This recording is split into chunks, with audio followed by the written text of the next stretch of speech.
Hi everyone! Hello! Welcome back to the Santos Fur Fam YouTube channel. Today, mag-isa ko lang dahil si James behind the camera siya today. Siya ang cameraman and director and editor ng video na to. And today, I am going to talk about our actual cost of living here in New Brunswick, Canada. For everybody who is new to our YouTube channel, my name is Anne and my husband behind the scene is James. Kami ang mga magulang dito sa the Santos Fur Fam.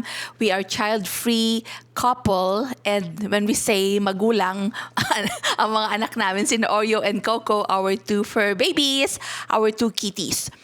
So, meron akong notebook dito because I want to make sure na wala akong ma-skip or ma-miss about our cost of living.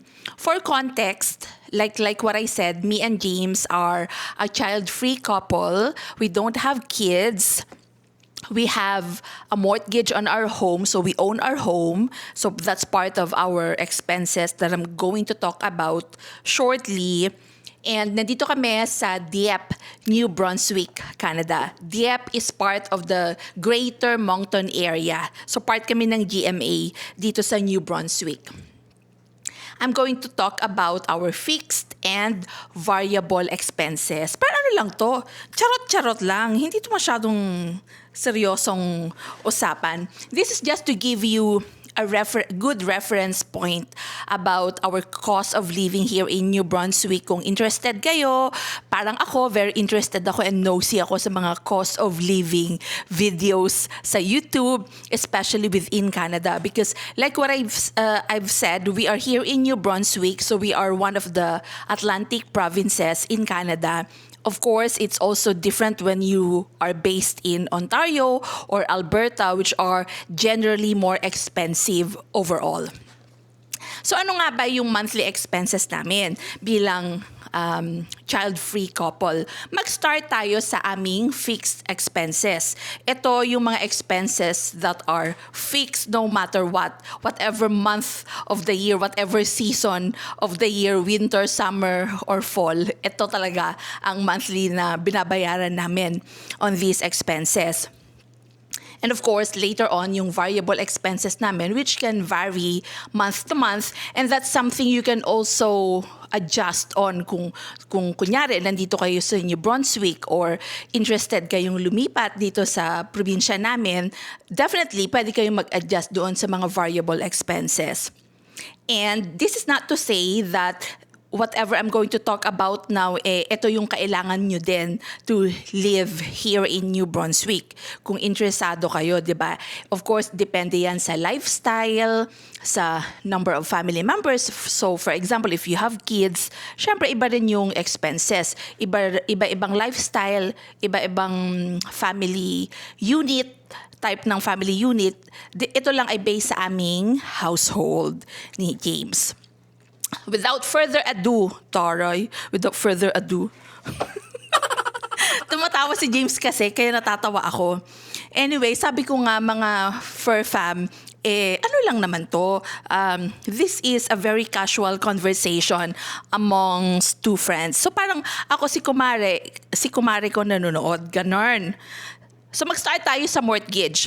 Ang mortgage namin, we pay this bi-weekly. Pero in-average ko na siya to get our monthly mortgage. So that's $2,100. By the way, lahat ng babanggitin kong amount ay in Canadian dollars. Okay? So mortgage, $2,100 monthly. Next, property tax. Ito talaga mga besh. Ang property tax here in New Brunswick is one of the highest in all of Canada, if not the highest in all of Canada. Mataas talaga ang aming property tax dito sa probinsya. For our home is a 3-bedroom and unit townhouse. So mag-insert dyan si James somewhere ng picture ng aming townhome. 3-bedroom siya with a fully finished basement. Kasi yung property tax here is also based on whether or not your basement is finished or hindi. And unit siya, it was built in 2024.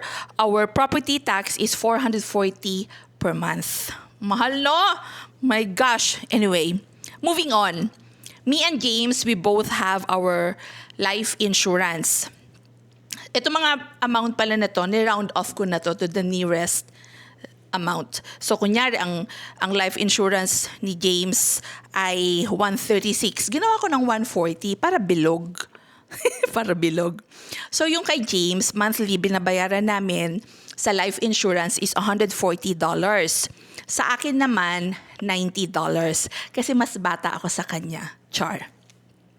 And then, dahil may bahay ka, of course, may home insurance din. Our monthly home insurance is $100 every month. And then comes the car insurance. Ang aming kotse is 2018 Tucson. So this car is fully paid na siya. And of course, again, magdedepende din to whether or not you own or lease your car, yung price ng car insurance ninyo. So our car is 8 years old na siya, almost 145 monthly ang aming binabayaran. Internet, paborito ng bayan, $105 ang aming internet monthly. And then, dito sa Dieppe, sa barrio namin sa New Brunswick, fixed ang aming water and sewer.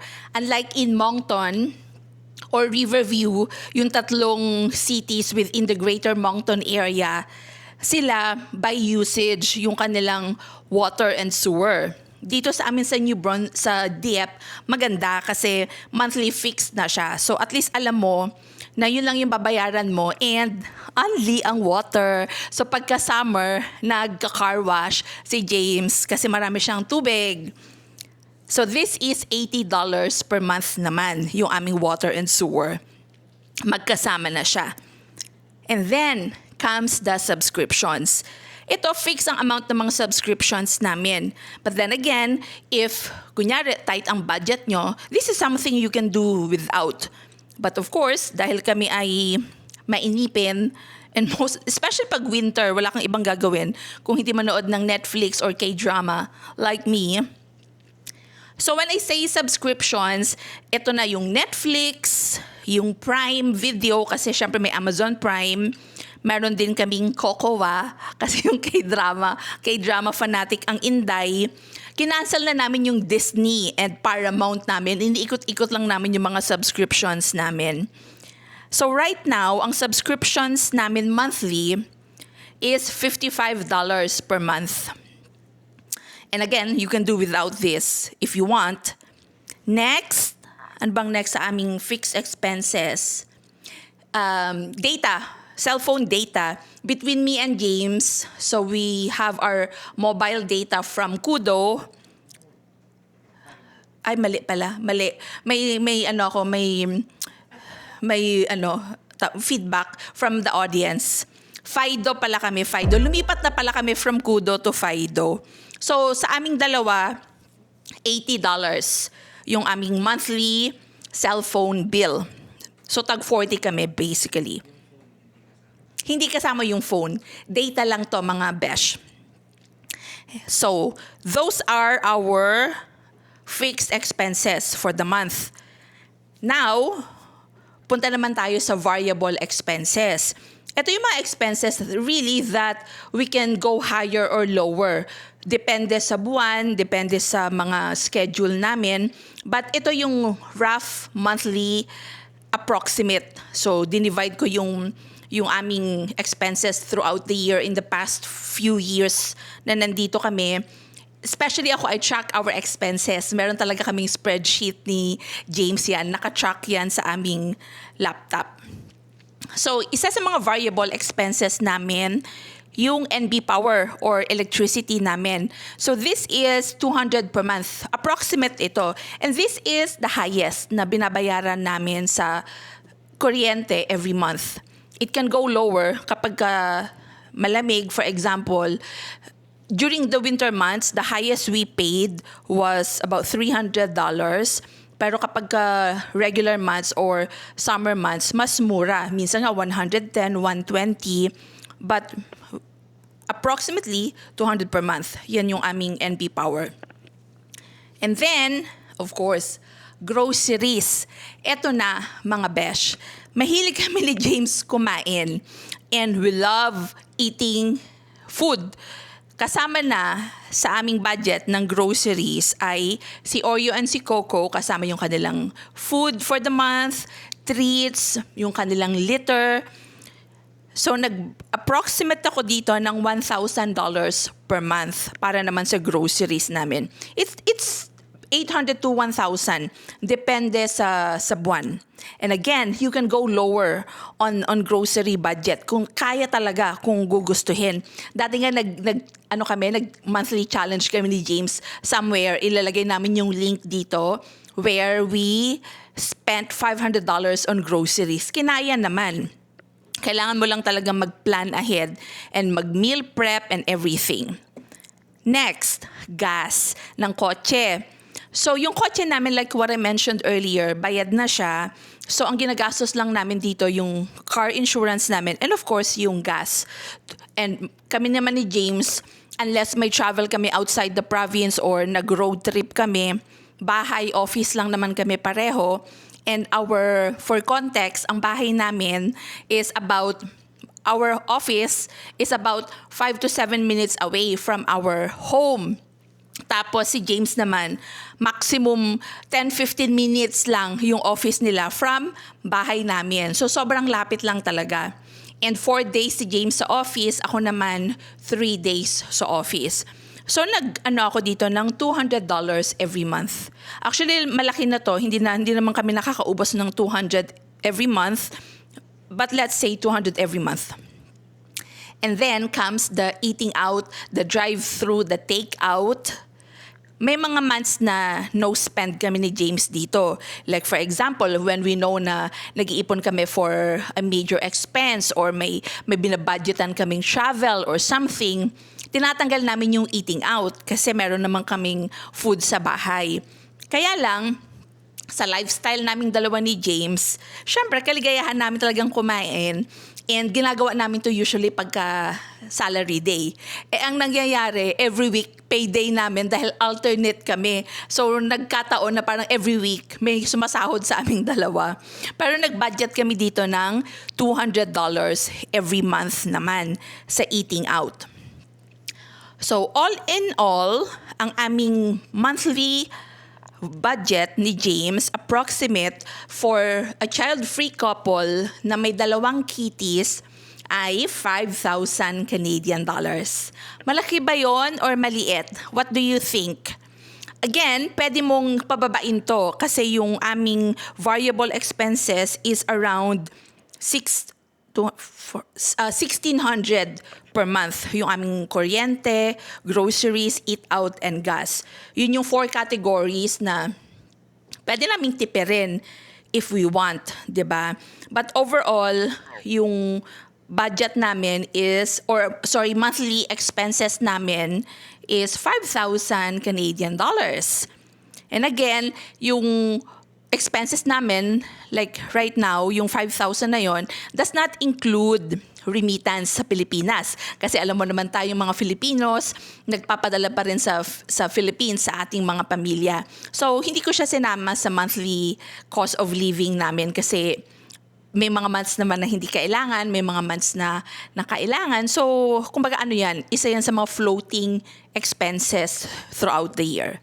But yun, so far, kumusta ang aming budget compared sa mga napapanood niyong cost of living expenses videos sa other parts of Canada? Iba-iba rin, like what I said, nandito kami sa New Brunswick and bilang nasa maritime provinces kami, actually hindi rin siya cheap, Dati, New Brunswick used to be one of the cheapest provinces in terms of cost of living. Ngayon, hindi na. Everything costs money. Nagtaas na rin ang cost of living namin dito. And iba-iba rin syempre, for example, if you rent your accommodation, you rent your home, iba rin yung expenses noon sa you have a mortgage on your home. So yun lang. I hope nagkaroon kayo ng ideas kung magkano ang aming monthly cost of living dito ni James sa New Brunswick. And I hope meron kayong nakuhang magandang information naman na makatulong sa inyo if you're deciding on moving to New Brunswick, for example. Kasi may mga nagre-reach out din sa amin dito sa channel na nag-iisip nga rin daw silang lumipat. Like for example, may isang kaming nanonood na sabi nila interested silang lumipat from Alberta to here, to New Brunswick, or from Ontario, ganun din. So yon, ito ang aming cost of living monthly expenses for the month ni James. And I invite anyone who has any questions about New Brunswick in general, or meron kayong gustong malaman about New Brunswick or Dieppe or Moncton or Riverview, mag-comment lang kayo sa aming comment section and we'll make sure and we'll do our best na sagutin ang inyong mga questions. Again, thank you so much for anyone who watches our videos and our vlogs, commenting, liking, and if you consider subscribing then to our YouTube channel, we will appreciate it very, very much po. Yun lang. I hope you enjoy this video and we'll see you on the next one. Thank you. God bless everyone.